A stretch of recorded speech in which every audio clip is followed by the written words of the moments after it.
From the Gene Policini Center on the campus of the Rochester Institute of Technology, we welcome you to RIT SportsZone's coverage of Tiger hockey. Well, classes don't resume for the spring semester until Monday, but this weekend a big test for Captain Adam Brubaker and the Tigers as they step out of conference to play host to nationally ranked UMass Lowell. The Riverhawks have had a tremendous season thus far as they come to town ranked 11th in the USA Hockey Magazine poll and 13th in the US CHO poll, and maybe most impressive is the fact they're currently tied for first place atop the best conference in college hockey. Good evening, I'm Kevin Roach, and welcome to RIT SportsZone Pregame Live. Well, the Tigers got back to conference play last weekend after the lengthy holiday break, and despite securing 2 of a possible 3 points last Friday night in a shootout victory over Canisius, those were unfortunately the only points RIT came up with in their home-and-home series with the Griffs. Last Saturday night, Tigers and Griffs at the Harbor Center in Buffalo. Second period, Mitchell Martin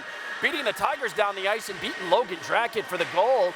Canisius led 2-0 after 2. The Griffs would add to their lead on the rush early in the third. Will Schurer puts Canisius up by 3. Tigers could have folded, but they did not. Instead, they scored 3 unanswered here on the power play. Caleb Moretz buries the one-timer, 3-1 RIT down. Then it's Moretz from the same spot, another power play goal. The rebound is in, and it's 3-2, and the Tigers would tie it thanks to Will Calverley, who put in the rebound here with 1:17 left in regulation, but just 17 seconds later, Canisius would retake the lead.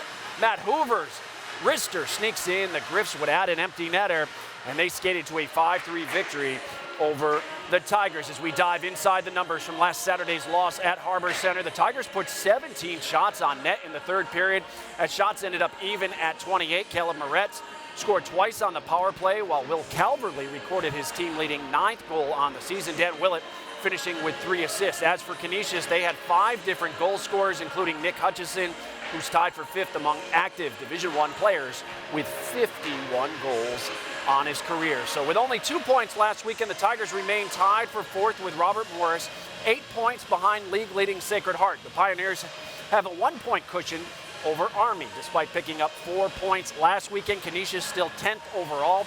Tigers won't get back to conference play until January 24th, 2 weeks from today, when they play another home-and-home series with Canisius. So as we mentioned at the top of the broadcast, a big challenge facing RIT over the next 2 weeks. First, UMass Lowell, and then a trip to visit nationally ranked Arizona State next week. With more on tonight's matchup, our John DiTullio standing by live now with RIT head coach Wayne Wilson. John? All right, Kevin, thanks so much. And Wayne, you get the next couple weeks off from league play, but you will be challenged, as Kevin just mentioned, the next 2 weeks, starting tonight with UMass Lowell. What do you expect tonight? Yeah, well, I mean, they're a real tough team. They're not cute. They just come right at you. They're very direct in what they do. Very sound defensively. They got an outstanding goaltender. Very good in what they do system-wise. Like I said, they're going to be in our face. It's going to be hard for us. We're going to have to fight for ice time. We're going to have to fight to get shots on goals and get second opportunities.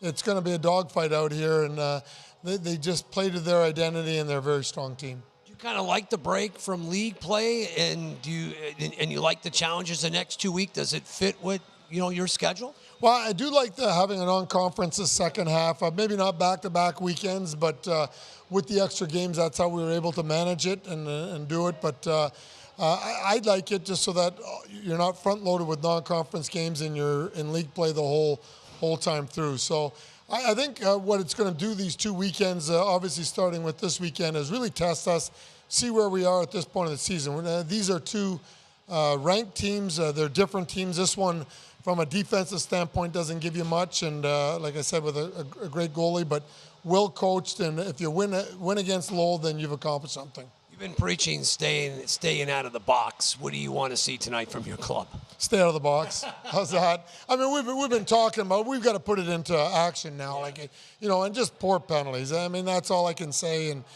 we've got to learn our lessons.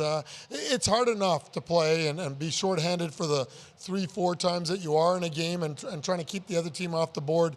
You give them 8 opportunities. You may as well spot them a goal and say, now you've got to score 2 if you want to win this game. And that's just too difficult to do in college hockey, and we've got to learn our lessons. Does playing not only in this league, but playing ranked teams like Bowling Green and Ohio State help you in games like this? Well, I think absolutely something to draw on from the past this year with the existing team that we have. So you're not looking at previous years, you're looking at this year's team. And so I just think that, like I said, I think it's a great test. I think we've got to rise to the occasion here and play on our toes and really get after things, knowing that it's not going to be easy. And I think also, if even just from a team standpoint, be strong together in adversity, because they're going to have waves where it's going to be tough on us, and we've got to survive those waves, pull together, and then create some ourselves. So I like the challenge that it presents our team at this particular standpoint. It's a little bit of, if you win at the end of the year and you're going to the NCAA, you're playing teams like UMass Lowell. So we're looking for that challenge. For me, it's going to be fun calling this game. Hope it's fun for you behind the bench, buddy. Well, it is, and I enjoy these challenges, and I think our players do, and it really gets the blood flowing here, and we should be ready to go. You got it. That's head coach Wayne Wilson with the RIT Tigers. Kevin, back to you. All right, Johnny, we'll check back with you in just a bit. Well, this weekend, UMass Lowell will play its final 2 non-conference games of the year, and to get to Rochester, the Riverhawks had to endure their longest bus ride of the season, a 397-mile trek from Lowell, Massachusetts, here to the Gene Policini Center. Well, the Tigers made that trip to Lowell last season, where they earned a split with the Riverhawks. Last weekend, Lowell returned from a 28-day layoff to defeat Merrimack, earning the program's 11th win on the season. This year's Lowell team is exceeding the expectations of many outsiders. They were picked to finish 6th in their league, and while there's still a long way to go, they're currently tied for first place in Hockey East, being led by a great goaltender and a trio of freshmen who are their top 3 point scorers. I don't know about external expectations. Internally, I would say that we're coming along pretty well. I think we have a fairly young group, especially on the back end. And one thing that's aided our development and our continued progress is the play of our goaltender. He's been consistent. And Tyler's steadiness has allowed us to absorb some bumps in the road and come out on the other side of them pretty well. When you look at a goaltender like that and knowing what it takes to win in college hockey, he's the type of guy that can carry you pretty deep in beyond March and maybe into April. Yeah, sure. I mean, I think we're focused on this weekend, sure. And but Tyler's, he's had a good career at Lowell, but this season I think he's taken another step in terms of consistency. Yeah, he certainly has been good for the Riverhawks. Well, still to come on the program, the RIT women's hockey team returned to conference play on home ice this afternoon. Highlights are on the way. Plus, he's currently the top-scoring freshman on the RIT Tigers roster. Number 20 is forward Caleb Moretz. The Fairbanks, Alaska native, has 5 points in his last 4 games, and he'll join the program live next as our coverage of Tiger hockey continues. From the Gene Policini Center, it's RIT and UMass Lowell at 7:05. This is RIT SportsZone pregame live.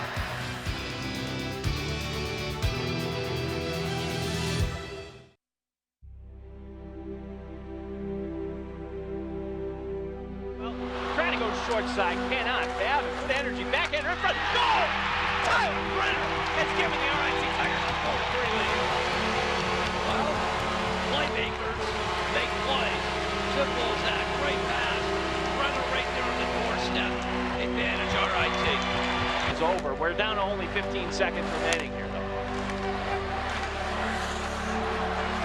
10 seconds remaining as now the puck moves along the near side. Opposite end, Scott Knowles. Backhander right out in front, Mandalore, oh no! With 1.3 remaining! The backhander in front of this crowd, all standing, ready to celebrate a victory. Instead, we're gonna head to overtime.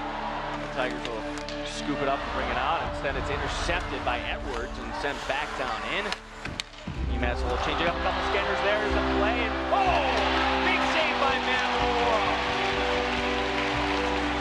Shane Manalora has just kept this game alive. That was big. 5 seconds. Down the ice, is this going to go for icing? No, they're going to wave it off. An anticlimactic end to this game, John. It's disappointing with the crowd of over 10,000. Yeah, it was disappointing for sure. The last time the Riverhawks made a trip here was 10 years ago for Brick City homecoming. You just saw it there. A tough one for the Tigers to swallow that night as they let a victory slip away. Overall, RIT has some big wins against teams from Hockey East earlier this year. Tigers beat Merrimack for Brick City homecoming. They split with Lowell last season, and with Providence the year before. They also beat New Hampshire back in 2010 to reach the Frozen Four. Overall, at the D1 level, RIT 4-12-3 against Hockey East. In the net for the Tigers tonight will be number 30 Logan Drackett. The Calgary native has started all 20 games the Tigers have played this season. Last Saturday, Drackett gave up 4 goals at Canisius, which raised his goals against average to 2.33. For Lowell, it will be senior Tyler Wall, who has started 18 of 19. Wall has been a Wall in net during his final season, ranking in the top 5 nationally in save percentage and goals against average, which currently is an eye-whopping 1.68. A win tonight for Wall would be his 52nd career victory, surpassing former NHL goaltender Dwayne Rollison for the most in UMass Lowell Division I history. Good company for him there. Well, the Tigers will have their work cut out for themselves here tonight, no doubt about that. One of the guys who hopes to break through is freshman Caleb Moritz, who's live now with our Kim Coffee. Kim? Thanks, Kevin. Caleb, first of all, I got to ask you, how are you guys feeling overall? I know the flu bug swept you guys last week, but overall, you guys feeling rested and ready tonight? Definitely a lot better than last week for sure. We had, it seemed like our whole team was sick at one point. Now we just got a couple guys. So, I don't know, bounce back after a good flu bug, and we'll see how it goes. You had 2 power play goals last Saturday to try to get your team back in the game with Canisius. What do you have to do to generate more of those scoring opportunities tonight, especially facing a tough goalie like Tyler Wall? You got to get in front of him for sure, and we just got to shoot pucks. I mean, our opportunities came from just shooting and getting rebounds and, greasy goals on the power play, which is something we haven't really done in the past. So I feel like, especially against a goalie like this, we got to just get shots, take his eyes away, and get a couple lucky bounces. You're facing your 3rd nationally ranked team here tonight. What are you expecting to see from the Riverhawks? Probably similar to the last 2. I mean, they were ranked when we played them, and our team stepped up when we did. So everybody's got to be playing tonight in order for us to compete and have a good game, and that's what we got to do. Thanks so much, Caleb, and good luck tonight. Right on. Thank you very much. Kevin, back to you. Yeah, Kim, he mentioned a good flu bug. I don't think there was anything good about the flu that the Tigers endured last week. Thanks so much. We appreciate it. Meanwhile, the RIT women's hockey team has been a bit of a roll lately. The Tigers swept LIU Brooklyn before the break and returned to the ice last weekend to complete a sweep of Sacred Heart. They were back here today for conference play. They were hosting Robert Morris. First period, just over 4 minutes in, Madison Itagaki. The shot, no, but watch the Tigers go to work around the net, trying to put in the loose puck, and finally Jade Mancini does it. 1-0 Tigers after 1. Second period, Tigers would add to their lead as the Colonials are going to turn it over here. And here come the Tigers, a nice rush. Abby Davis is going to find Hunter Barnett, and she scores. Tigers win their 5th straight 2-1 over Robert Morris. Tara Lantane had 40 saves. Same 2 teams right here at the Policini tomorrow at noon. College basketball tonight at the Clark Gym currently going on. William Smith leading RIT 70-57. That one headed to the 4th. The Hobart men and the RIT men tipping off at 7:30 this evening. The RIT women's basketball team's been to the NCAA tournament each of the last 3 seasons, and while winning is important to the program, so is giving back to the community. This season, the Tigers have joined a national organization that aims to impact the lives of children facing serious and chronic illnesses. The Tigers have opened up their practices, their locker room, and their hearts to make one local girl's dream come true. Lily Breon Milliman was born premature, and by her first birthday, her parents knew something wasn't right. We started noticing that she wasn't quite developing the way that you would think a child would develop. Lily was diagnosed with cerebral palsy, a condition that affects one's muscle tone, movement, and motor skills. Certainly mobility is very difficult for her, kind of the things that we all take for granted. Getting up in the morning, being able to get dressed on your own, getting ready to go out to school and so forth are difficult for her. Lily is now 9 years old, and the 4th grader from Webster likes baseball, bowling, and basketball. Thanks to Team Impact, an organization that connects college athletic programs with children facing serious illnesses, Lily and the RIT women's basketball team are just getting to know each other. How would you describe Lily? Spunky would be the first word to come to my mind. She's just full of energy. you can't have a bad day when she's around. This season, Lily has become a regular at RIT games and practices too.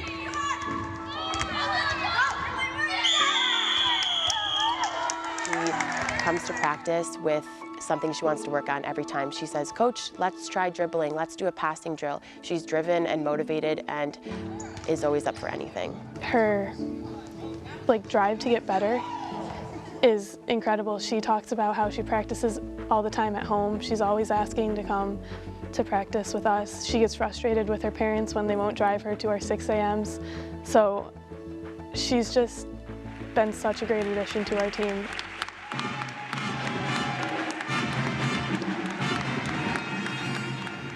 Lily became a part of the team at a press conference in November, where she signed her letter of intent to officially be a Tiger.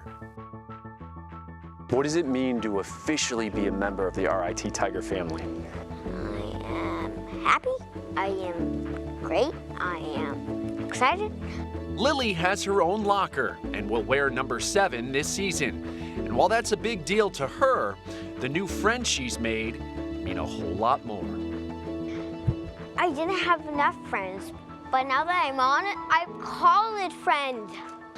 For a family who sometimes, has a hard time figuring out where, Lily belongs and where the family belongs as far as within, we're not really part of a sports community per se. So to be part of a program that is very inclusive is just, it's very positive for us.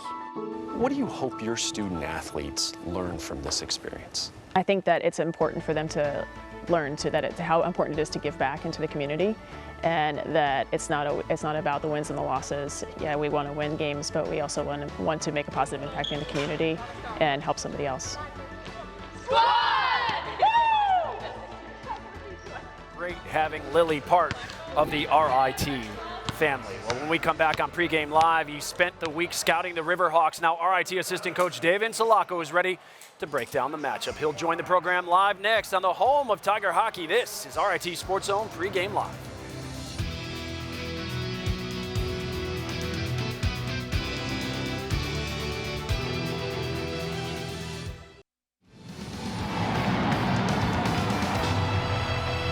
Welcome back inside the Gene Policini Center, where you're watching RIT SportsZone Pregame Live, presented by Taylor the Builders. The Tigers and Riverhawks series dating back to the 60s. Tonight marks the 10th all-time meeting between these two programs. RIT's first victory in the series dates all the way back to the 1983 Division II National Semifinal. Tigers won 4-1 en route to RIT men's hockey's first national championship. As you see the hardware there, it is a non-conference game for RIT, but that doesn't mean we're not keeping an eye on Atlantic hockey tonight. The service academies renewing their rivalries.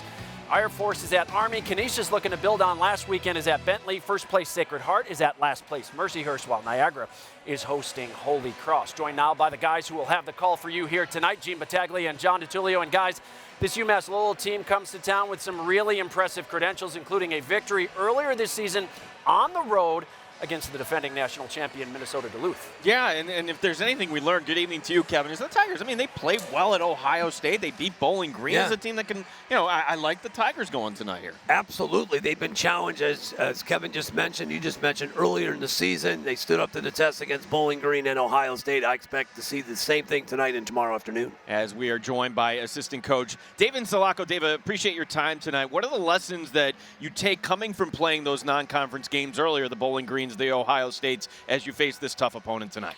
We had a very challenging non-conference schedule starting the season, going on the road to Colgate and getting a W there, and then having to play Merrimack and at home during homecoming, and then a Bowling Green team who was really solid, and then playing Ohio State, the tail end of that icebreaker, who's proven to be a top 10 team in the country. So we have a lot of confidence heading into this game, but our opponent tonight is formidable for sure. The timing of these games, Dave, a little bit different. Do you kind of does it break up conference play? Do you kind of like the timing of this weekend and next weekend for your club? For sure. In the past, it's always been, play your non-conference game before your conference schedule. And that got a little tough because you were trying new guys out here and there. So I like how we played some non-conference games and then got into league action, and now we can revisit non-conference action and sort of fine-tune things heading into the final stretch. Dave, I'm sure the message has been delivered by you and the coaches. Stop taking some of these penalties. Is that easier said than done? How do you get the guys to cut that down? Internal accountability. They're responsible for one another. Penalties have been a problem. I think in the first 10 games we were about 4.6 penalties per game, and that's a lot. And then the last 10, it's been around 5.7 penalties per game, and that's far too many. You're just not going to sustain things on the penalty kill when you take close to 6 penalties a game. So you want to keep it at 4 or less in a perfect world. So hopefully we can do that this evening. Dave, appreciate your time. Go get him tonight. Thank you. David Zalasko, assistant coach here at RIT. He's got to play clean, got to play smart, because here's a club, you make any kind of mistake, they're so talented, they're going to capitalize immediately. So RIT, obviously that's the first key, stay out of the box. Yeah, this is a UMass Lowell team that has 4 NHL draft picks tonight. 1 in the lineup. Drafted in the 7th round by the LA Kings, Andre Lee. Looking forward to seeing him tonight. This team is littered with great players, and they've got some good young freshmen. They've got a guy named Matt Brown, Zach Kaiser, and Andre Lee. There you look at them, 4 goals, a draft pick of the LA Kings. Talking with Wayne, just a dynamic playmaker on both ends of the ice, and really a skilled forward here for UMass Lowell. So this is a Tiger team that's still kind of young. One of those young players in our last broadcast kind of stepped up.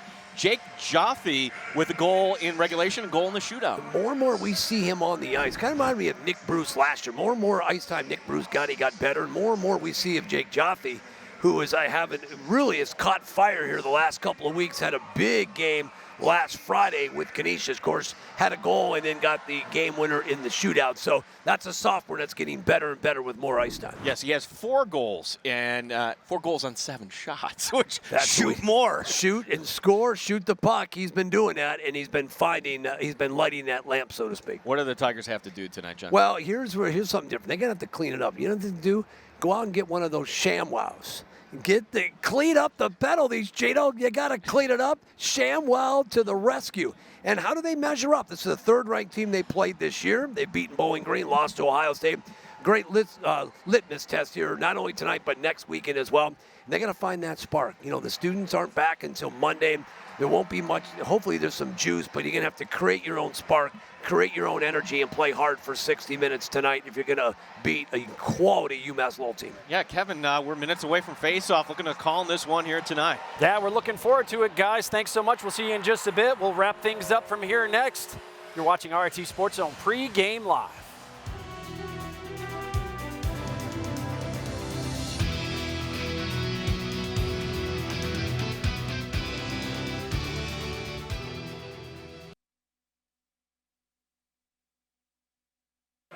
And just a reminder that the Riverhawks and Tigers will wrap up their 2-game non-conference series tomorrow night. Note the earlier time, our coverage kicking off at 4:30 with RIT SportsZone Pregame Live, presented by Taylor the Builders, followed by Face-Off at 5:05 on My 18 Rochester and FlowHockey.tv. Hey, with the students still on break until Monday, some have trickled in early, but they're all not back yet. There's plenty of tickets available for tomorrow night's series finale. It is also youth hockey night here at the Policini.